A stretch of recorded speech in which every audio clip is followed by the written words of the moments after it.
बहुत समय पहले की बात है। एक विशाल राज्य में एक न्यायप्रिय और दयालु राजा का शासन था।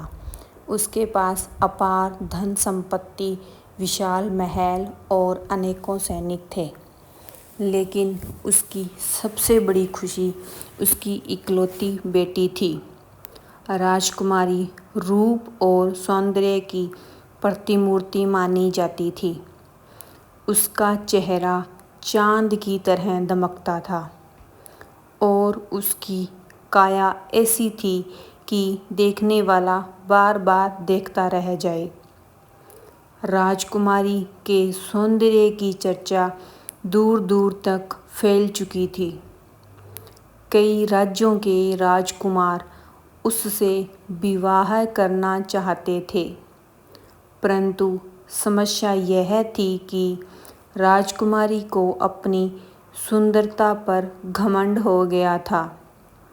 वह सोचती थी कि दुनिया में उससे सुंदर कोई और नहीं है और हर कोई केवल उसके योग्य ही है। जब भी कोई वर राजकुमारी से विवाह का प्रस्ताव लेकर आता, वह उसके कपड़ों, चाल ढाल या चेहरे का मजाक उड़ाकर उसे अपमानित कर देती।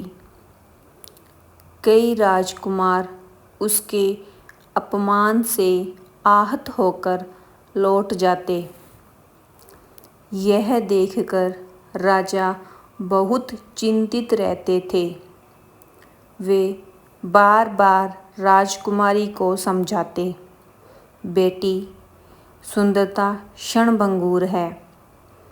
असली मूल्य व्यक्ति के संस्कारों और स्वभाव का होता है। लेकिन राजकुमारी के कान पर जूं तक नहीं रेंगती थी। एक दिन दरबार में अजीब घटना घटी। एक भिखारी फटे पुराने कपड़ों में भीख मांगने आया। राजकुमारी की नज़र जैसे ही उस पर पड़ी, वह जोर जोर से हंसने लगी और बोली, पिताजी, क्या यही लोग भी आपके राज्य में रहते हैं? ऐसे व्यक्ति को देखकर तो घृणा आती है। राजा को यह सब सुनकर बहुत दुख हुआ। उन्हें लगा कि अब बेटी को सबक सिखाना जरूरी है। उन्होंने मन ही मन एक निर्णय लिया।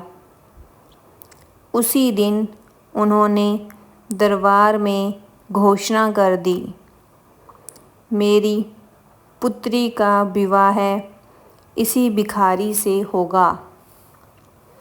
यह सुनकर सब दरबारी हैरान रह गए और राजकुमारी तो मानो आसमान से गिरी।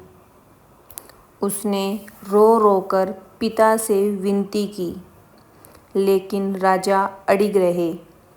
उनके लिए बेटी का अहंकार तोड़ना आवश्यक था। अंततः राजकुमारी की शादी भिखारी से कर दी गई। शादी के बाद राजकुमारी को महल छोड़कर भिखारी की छोटी सी झोंपड़ी में रहना पड़ा। अब वह राजसी ठाठ बाट छोड़कर भूखे पेट सोने लगी। कभी उसे जंगल से लकड़ियां उठानी पड़ती तो कभी घर के काम करने पड़ते। उसे पहली बार एहसास हुआ कि जीवन केवल सुंदरता और ऐशो आराम का नाम नहीं है। समय बीतता गया। राजकुमारी दिन प्रतिदिन बदलने लगी। घमंड की जगह अब उसके अंदर सहनशीलता और विनम्रता आने लगी।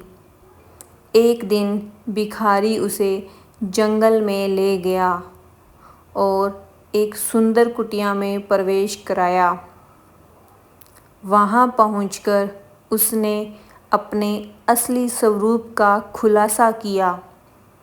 दरअसल वह कोई भिखारी नहीं बल्कि एक पड़ोसी राज्य का योग्य और साहसी राजकुमार था। उसने यह भेष केवल इसलिए अपनाया था ताकि राजकुमारी को उसकी गलती का एहसास हो सके।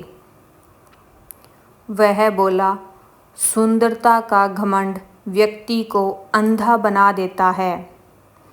असली मूल्य इंसान के चरित्र और कर्मों में है। यह सुनकर राजकुमारी की आंखों से आंसू बह निकले।